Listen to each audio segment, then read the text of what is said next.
अस्सलामुअलैकुम and welcome class. आज हम स्टार्ट कर रहे हैं अपना topic basic concepts of system. एक सिस्टम के बेसिक जो कॉन्सेप्ट्स हैं वो क्या क्या हैं। तो कॉन्सेप्ट वर्ड को लेकर डाउट में ना आइएगा, यहाँ कंपोनेंट्स की ही बात होने लगी है, क्योंकि अगर हम डेफिनेशन को थोड़ा फोकस से देखें तो मैंने कुछ वर्ड्स यूज़ किए हैं बुक से और बेसिक एक ही लाइन पकड़ ली है, बाकी ज़्यादा जरूरी नहीं समझा लिखा, लेकिन हमें याद सारा करना है। वो क्या है topic? A system is described. एक सिस्टम को हम डिस्क्राइब कर सकते हैं, इज डिस्क्राइब्ड बाय किस चीज से? यह है इंपॉर्टेंट बात, बाय इट्स ऑब्जेक्टिव्स। जी हाँ, सबसे इंपॉर्टेंट बात, जब भी कोई सिस्टम बनाया जाता है तो सबसे पहले बताया जाना चाहिए कि उसका गोल क्या है, आप क्यों बनाने लगे हैं ये। फॉर एग्जांपल, अगर कोई पर्सन कहता है मैंने एमबीए किया और मैं एक बिजनेस ओपन करने लगा हूँ और अपने फादर से डिस्कस कर रहा है कि मैं ना टायर बनाना चाहता हूँ, गाड़ियों के टायर्स, तो पापा का पहला क्वेश्चन क्या होगा कि बेटा क्या पहले दुनिया में टायर मौजूद नहीं है? इसमें इनोवेशन कहाँ हुई? इनोवेशन मतलब इजाद।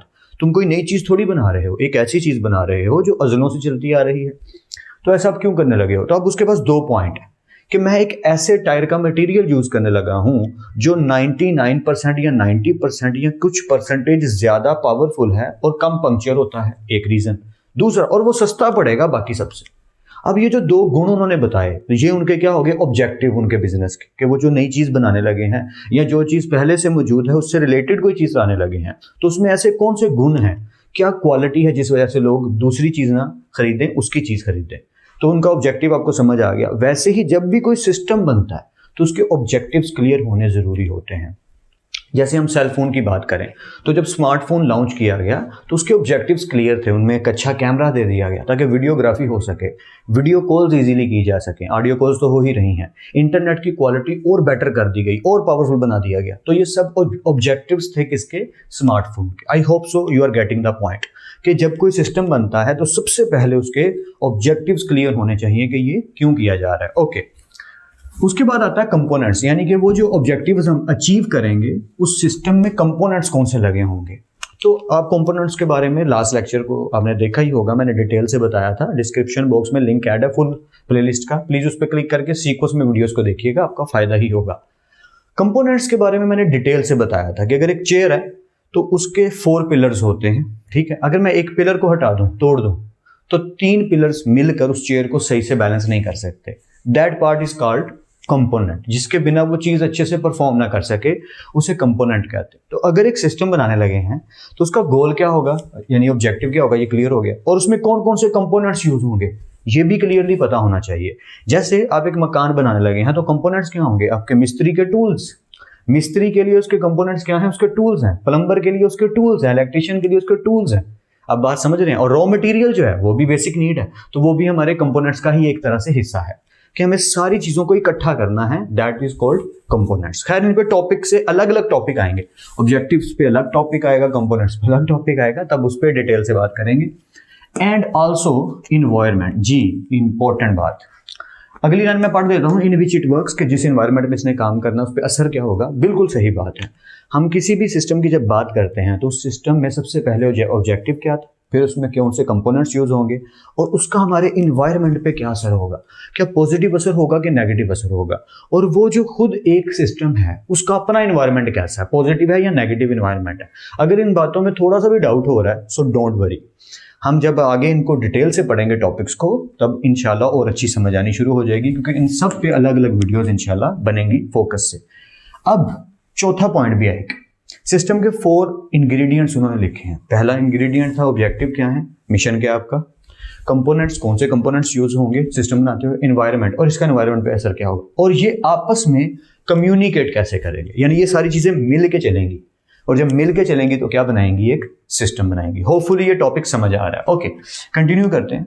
अब to achieve the systems objective, अगर हम एक सिस्टम के ऑब्जेक्टिव को अचीव करना चाहते हैं तो ही तो हम सिस्टम बना रहे हैं। अगर कोई पर्सन आकर कहे गर्मी लग रही है तो आप फैन ऑन कर देते हैं, तो फैन का ऑब्जेक्टिव क्या है? एक्चुअली एयर प्रोवाइड करना जिससे गर्मी कम लगनी शुरू हो जाए, सिंपल। तो हमने ये भी बात माइंड में रखनी है कि सिस्टम 2 तरह के होते हैं। ये पहले भी बात हो चुकी है, आज फिर हो रही, तो आज मैं थोड़ी सी डिटेल से बता देता हूँ।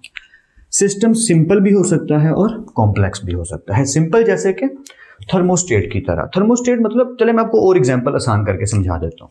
जैसे आपको पता होगा जब हम बाइक यूज करते हैं, मोटर बाइक, तो उसमें रिजर्व का सिस्टम होता है, ठीक है। एक पैनल लगा दिया जाता है कि पेट्रोल जब इस लिमिट से, इस लेवल से नीचे जाए तो रिजर्व ऑन हो जाए, हमें पता चल जाए कि हमारी बाइक में पेट्रोल जो है वो 1 से 2 लीटर के बीच रह गया है। तो एक सिंपल सिस्टम था, एक हमने छोटा सा रॉड लगा दिया, जैसे ही हमारा जो पेट्रोल का कंजम्पशन है, यूजेज है, वो उस लेवल से नीचे जाता है तो हमारी जो गेज लगी है पेट्रोल जो प्रोवाइड करती है, जो बताती है कि यहाँ तक पेट्रोल है, वो बता देती है कि रिजर्व लग गया, तो वो पेट्रोल ऑफ हो जाता है। फिर हम उसका यूनिट ऊपर की तरफ कर देते हैं, तो फिर क्या होता है, नीचे वाला जो पाइप है वहाँ से वो पेट्रोल लेना शुरू कर देता है। क्योंकि अंदर का सिस्टम आप जरूर देखिएगा, गूगल और यूट्यूब पर आपको पिक्चर मिल जाएगी कि पेट्रोल की जो टैंकी होती है बाइक की, वहाँ पर 2 पाइप्स लगे होते हैं। जब रिजर्व अभी ऑन हम रखते हैं कि पेट्रोल अभी काफ़ी ज़्यादा, तो यहाँ से पाइप से पेट्रोल जा रहा होता है, ठीक है। और जैसे ही रिजर्व ऑन हो जाता है, यानी कि ऑफ कर दिया जाता है कि पेट्रोल इससे नीचे आ गया, तो फिर ये वाला पाइप ऑफ करके हम यूनिट ऊपर कर देते हैं, तो ये वाला पेट्रोल का पाइप ऑन हो जाता है। ये वाला ऑन कब होता है, जब पेट्रोल नीचे आ जाता है। तो ये एक सिंपल सिस्टम था।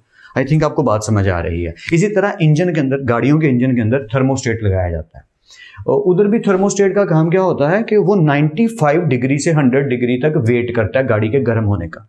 अगर गाड़ी 95 से 100 डिग्री तक गर्म हो जाती है, इंजन का पाइप गर्म होना शुरू हो जाता है, तो वो क्या करता है, वो पानी की प्रोडक्शन को ऑन कर देता है, रेगुलेटर जैसे काम करना शुरू कर देता है। चलिए मैं सबसे आसान एग्जांपल दे देता हूँ ताकि आपको बोर ना करूँ।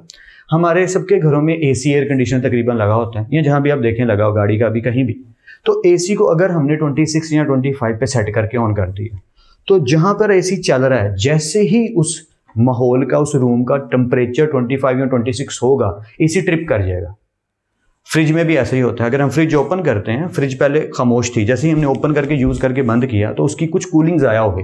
तो जैसे ही हमने बंद किया, उसका कंप्रेसर ऑन हो गया कि अंदर की जो कूलिंग उसने स्टोर की हुई थी वो कम हो गई है, तो उसे मेंटेन करने के लिए दोबारा से कंप्रेसर को ऑन कर दिया कि यार कूलिंग कम हो गई है, अब इसे पूरा करना है।